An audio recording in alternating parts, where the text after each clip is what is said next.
ফরিদপুর জেলার সদরপুর উপজেলার সর্দারডাঙ্গি গ্রামে এক দেশি হাঁস কালো ডিম পেড়ে সবাইকে তাক লাগিয়ে দিয়েছে।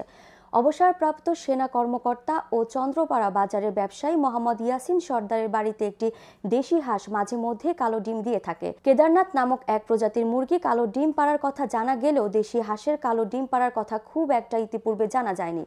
এ ব্যাপারে হাঁসটির মালিক মোহাম্মদ ইয়াসিন সর্দার বলেন, প্রথমে তিনি অবাক হয়েছেন, এটা খাওয়া যাবে কিনা এ নিয়ে উপজেলা প্রাণী সম্পদ কর্মকর্তার শরণাপন্ন হলে তিনি বলেন এটি খাওয়া যাবে এবং এর গুণগত মান স্বাভাবিক রয়েছে।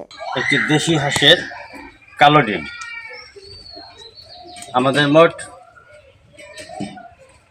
5টা মেয়ে হাঁস, একটা পুরুষ হাঁস আছে। একটি হাঁসে মাঝে মাঝে কালো ডিম দেয়।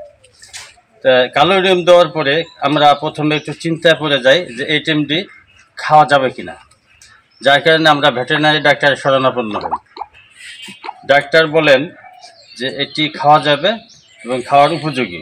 হাঁসটি এবং ডিম দেখতে প্রায় তার বাড়িতে লোকজন আসে। এ ব্যাপারে সদরপুর উপজেলা প্রাণী সম্পদ কর্মকর্তা ডাক্তার সব্যসাচী মজুমদার বলেন, প্রাণী দেহের বালিভার্ডিন কম বেশি হওয়ার কারণে ডিমের খোলসের রং নীলচে বা সবুজ আভা হয়ে থাকে। এছাড়া জরায়ুতে ডিমের খোলসটি পরিণত হওয়ার সময় গাঢ় সবুজ রঙের পিত্তরস বেশি থাকতে পারে। ওই দুটি উপাদান জরায়ুতে বেশি থাকলে তা থেকে ডিমটির রং কালো হতে পারে। আমাদের হাতে একটি ডিম এসে পৌঁছেছে, একটি হাঁসের ডিম। আসলে এই ধরনের ডিমের রং দেখে আমরা অভ্যস্ত নই।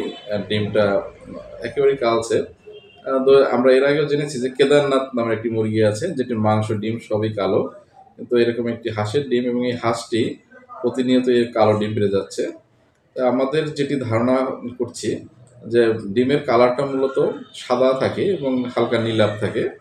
তবে অনেক সময় ডিমের কালারটা খাদ্যের উপর নির্ভর করে, খাদ্যের রঞ্জক পদার্থের উপস্থিতি, পাশাপাশি হচ্ছে ডিমের যে পিত্তনালী থাকে, পিত্তনালী থেকে যে রস নিঃসৃত হয়, সেই রসের যদি আধিক্য থাকে তখন সেক্ষেত্রে ডিমের রং কালো হতে পারে এবং এই ডিমটি খাওয়া মানুষের জন্য ক্ষতিকর হবে না, এটি খাওয়া যেতে পারে।